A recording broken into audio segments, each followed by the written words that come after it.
Blessed is he who has regard for the weak. The Lord delivers him in times of trouble. The Lord will protect him and preserve his life.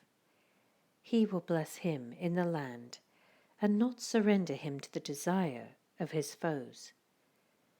The Lord will sustain him on his sickbed and restore him from his bed of illness.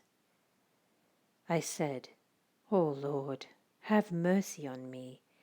Heal me, for I have sinned against you.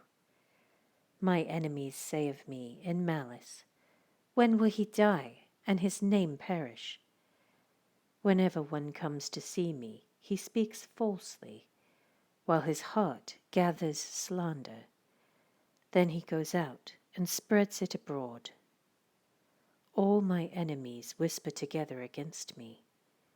They imagine the worst for me, saying, a vile disease has beset him. He will never get up from the place where he lies. Even my close friend, whom I trusted, he who shared my bread, has lifted up his heel against me. But you, O Lord, have mercy on me. Raise me up, that I may repay them. I know that you are pleased with me, for my enemy does not triumph over me. In my integrity you uphold me, and set me in your presence forever. Praise be to the Lord, the God of Israel, from everlasting to everlasting. Amen and amen.